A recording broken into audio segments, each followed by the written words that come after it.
Gregor, morning, Paul. What can you tell us about the absence of Nikolaj Ehlers this morning? Nick's going to be out for the remainder of the regular season. We're confident and hopeful that he'll be back for the start of the playoffs. We'll go next to Sarah Lesky from TSN. Go ahead, Sarah.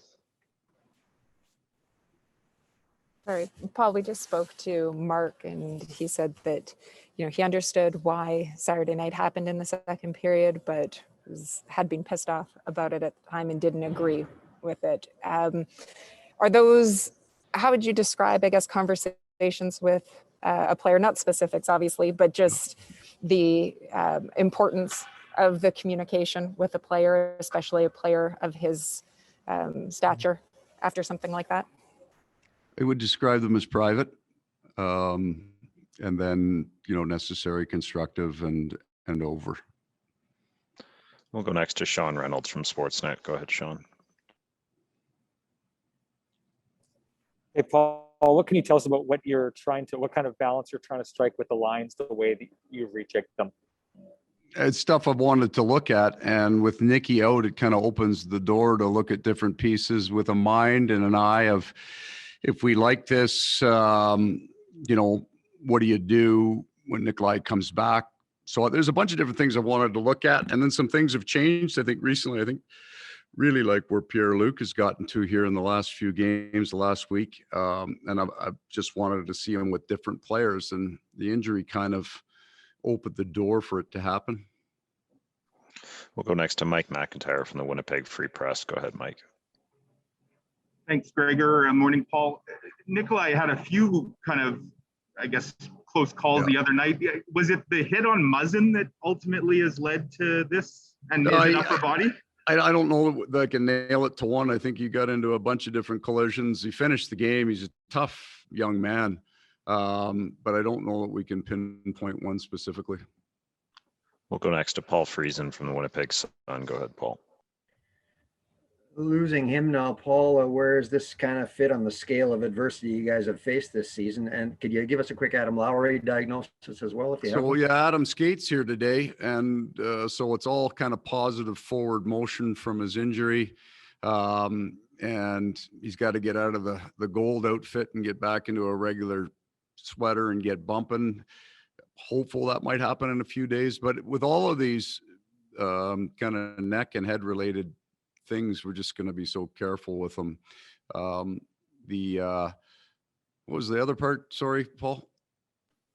What was that middle thing? I think you guys ever watched that movie, A Fish Called Wanda? Where is this on the scale of adversity this season? Yeah, you know what? I don't even know if I'm going to put it in that bucket yet. I mean, we'll fire that word around and more of a challenge here, and it's in the environment. I mean, Nicky's been fantastic this year, and I think that goes right back to his play in the bubble. In the summer, so we're going to miss that. And it's not just the goal scoring, right? He's been pretty darn dynamic for our team. But we'll leave it still as challenges because we're in this 3-game losing streak that we're dealing with for the first time. I don't think we've been too beat up this year. So I'm not going to call it necessarily adversity, but I would say we're certainly feeling challenged right now. We'll go next to Kelly Moore from 680 CJOB. Go ahead, Kelly. Hey, thanks, Gregor, and good morning, Paul. You said earlier this season you really liked the way that your offense was playing direct line to the front of the. Has that slipped a little bit, and do you need to get back to that in these last 9 regular season games? Yeah, it has. The one of the things that's going on that you're going to find as we go forward here is that you're going to see less action off the rush for both teams. I mean, you go back and look at the 3-game block that we played against Toronto about a month or so ago. There was just an awful lot off the rush for both teams, and that's starting to dry up, and that becomes more and more true as you head to the playoffs. And certainly when you get in the playoffs, nobody loses their F3. The back pressure is constant. Teams cut off. Their risk profile changes. So you're not getting as much off the rush. So the game gets to the walls and to the net front in the offensive zones. And that's the step that we got to take forward. It's going to be harder scrum pucks to the net. It's the basics of hockey come out and become more and more important. We'll go next to Jim Matheson. Go ahead, Jim. Paul, I'm old enough to remember when Glenn Saylor set Wayne Gretzky for a full period, and Wayne didn't like it, came out in the third and scored 3 goals. Would you be upset if a player who got benched didn't agree with you? Would I? No, not at all. You're I mean, hoping he says that was the wrong decision. I guess that's the way I put it. You're hoping he says, yeah, I'm mad. And that was the wrong decision by the coach. You know what, like there's different kinds of decisions that you make, like the ones that you and your players are going to, disagree on the most, if you don't like their play in general, right? They're missing checks and they're not competing hard. And then it's more kind of arbitrary, I think, between a coach and a player. When it's something specific to the core of your team, something that you're working on, something that you've been talking about, they're still not going to like it, but they'll, I would think, understand it better. Go next to Ken Weaver from Sportsnet. Go ahead, Weaver. Thanks, Paul. What it looks like Jordie Benn will be in on D. What can you tell us about the pairings and what went into that decision? I know you talked about wanting to get him in against the Oilers. Is it as simple as that?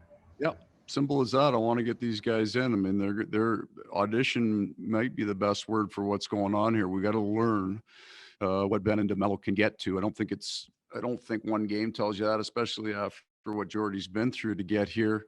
I think the door has been opened to look at all three guys, and we're going to do that. I mean, if one catches hot, we're not taking him out, right? If Jordie has a big night in here tonight and we really like what we see, you'll probably see him again. I'm not looking to take guys out on strong performances, but we're certainly looking for that. We'll go next to Jack Michaels from Sportsnet. Go ahead, Jack. Hi, Paul. I just was wondering, first of all, it's Michaels, not Manfred Jensen.